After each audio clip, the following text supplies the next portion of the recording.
Hello friends, welcome to the garage where we have our seed starting setup. Behind me is the shelves and lights that we use. We've been growing our light collection for the past 3 years.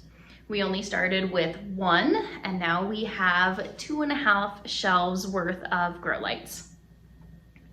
Now for grow lights, we have a couple that we recommend, but any light will do. I can link the ones that we have below.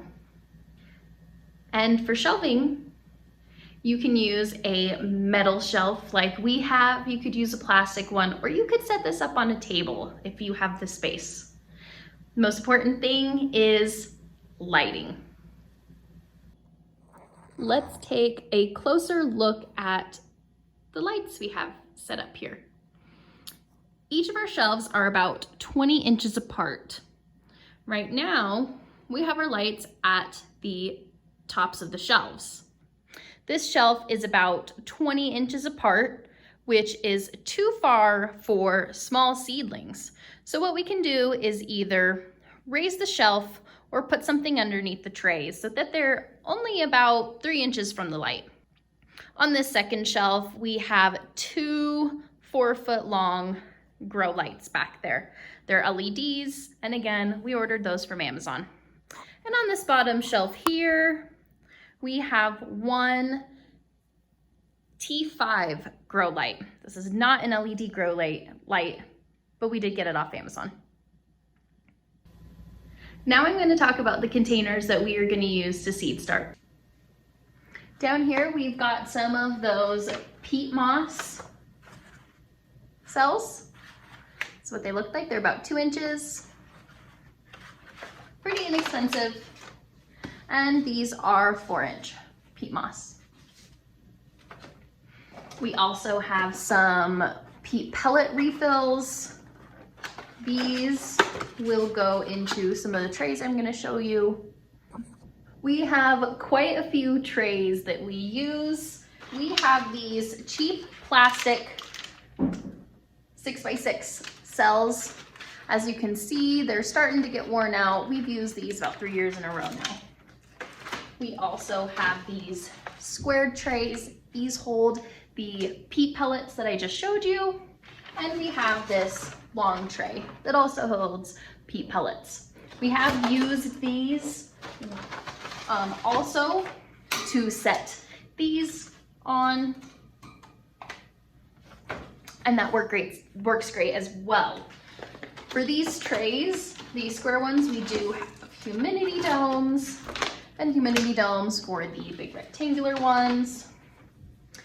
Another type of tray that we have is this water wicking tray. This one has some risers and this fabric that when you put water down into it, this fabric's gonna wick it up to the bottom of the trays. This also comes with humidity domes. Now, this past year, we invested in some Bootstrap Farmer cells and pots, and I'm gonna show you those now. So today for our onions, we're gonna be using these Bootstrap Farmer 6-cell seed starting trays. I just rinsed them, not perfect, but they're good to go. And we'll also be setting them in this tray. This tray is really nice because you can use it to bottom water all of your plants. Other items that we have from Bootstrap Farmer are these 4-inch pots that work great for plants to up pot or plants with larger root systems. These haven't been washed since last year. We'll be doing that in another video. Now, as far as potting mix goes, or seed starting mix, in the past we've used the peat pellets, which are okay. We've also used seed starting mix as well as native soil. The seed starting mix works great, but it's kind of pricey and you only get it in small bags. The native soil was a little too dense and didn't do amazing. This year, what we're gonna try is some plain old potting mix. Now, potting mix does have nutrients already in it, which will help us when our seedlings emerge. Potting mix can also have some big pieces. We're going to try to keep those pieces out of our small containers and try to keep it nice and fluffy so our seedlings grow well. To get started on your seed starting journey, you don't need that much. Some containers, some soil, some seeds, and light. If you have a window that gets a really good amount of light, that's a good place to start. Although if your seedlings get leggy, you might find you need some extra added light. The reason that we seed start indoors is because our growing season is only about 130 days long. So we start seeds to extend our growing season. And also we're starting cold hardy plants that we'll put out before our last frost. Now, come along with me and we're going to sow some onion seeds in our 6-cell trays. All right, let's get into seeding our onions. So off screen, I have pre-filled our 6-inch cells. I did pre-moisten the soil before putting it in here. It just makes it easier for that first watering and helps keep the seeds from shifting around. Now, when you put your soil in here, you don't want to pack it down too firm, but you still want to pack it down enough that the soil isn't just going to fall out. Like I said earlier in the video, we have 4 onion varieties that we're going to start today. We have our yellow onion, red onion, shallot, and green bunching onion. I am going to add labels to all of our trays. I'm going to be starting 2 cells per seed. So let me get those written out.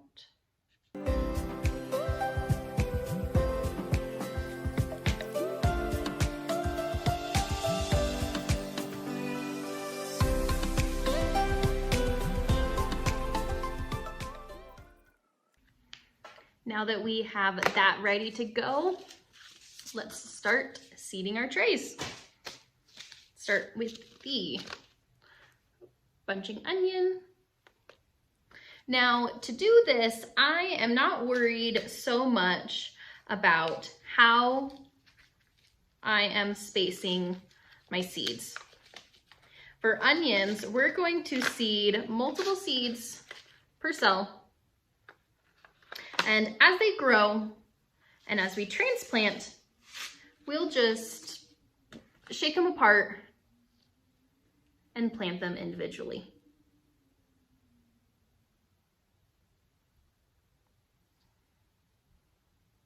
Now, these seeds are black and harder to see,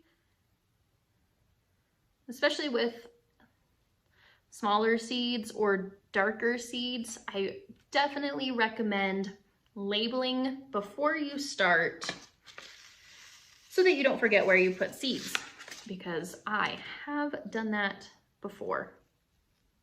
As you can see, I'm just sprinkling some seeds onto each cell. That should be good. When I'm done with my seeds, I like to take a piece of tape to reseal them, so when I put them in my photo boxes, they don't spill everywhere.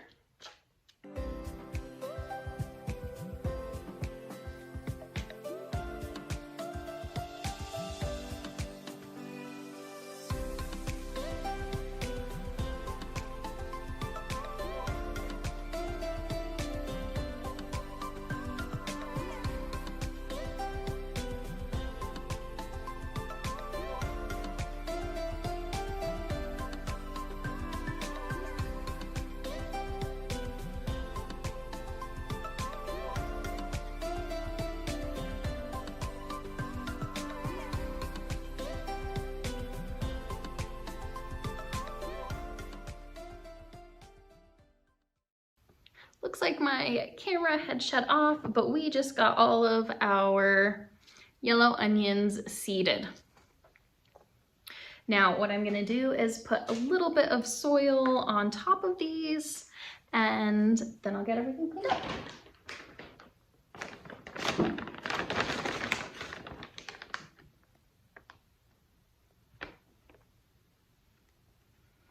I'm doing this very, very lightly. We just want to keep them covered so they stay moist while they germinate, but you don't want it to be too deep. A good rule of thumb when you are seed starting is you want to plant the seeds twice as deep as they are tall. These are very small onion seeds, so they do not need to be buried all that much.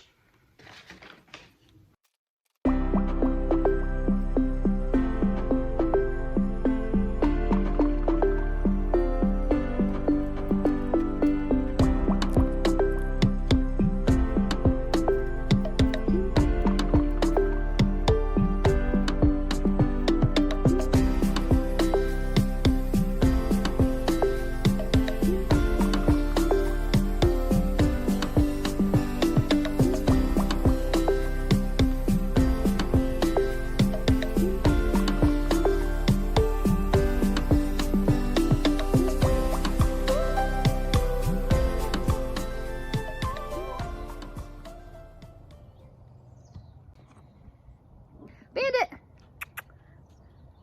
If you guys want to see more of Bandit, you guys can go follow him on Bandit and Miko's channel. I'll link it down below. Yep. So even though this one isn't rotten, it's dried out on this end that's gonna grow roots. Now we could try, but because we have so much, I don't think this is gonna make anything out of it, and that's okay. Now, if I was thinking ahead better, what I should have done was put these in the fridge for a couple months. That would help the stratification process. Garlic needs a bit of a cold season to be able to bulb up. They're biannual. But we're just going to see how this goes. We're not perfect. Gonna make mistakes, learn from them. Who knows, maybe this is how we'll do it every other year.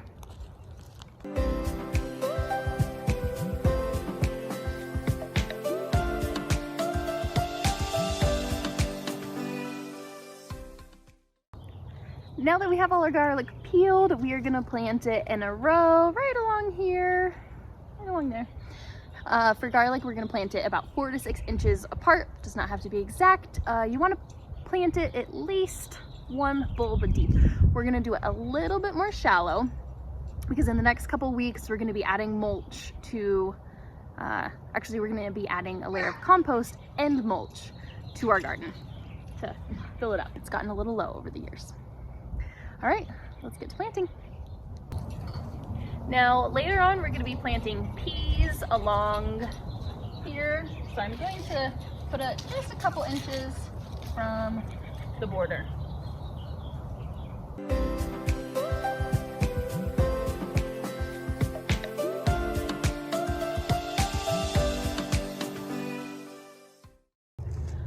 All right, we've got our garlic bulbs covered up. Let's see what happens. Thank you guys for joining me today. I hope you enjoyed seeing my setup and also starting our onion seeds. I hope you learned something new or feel inspired to start your garden this year. If you have any questions, feel free to leave them down in the description box. Please like and subscribe, and I hope to see you next time. Bye, friends.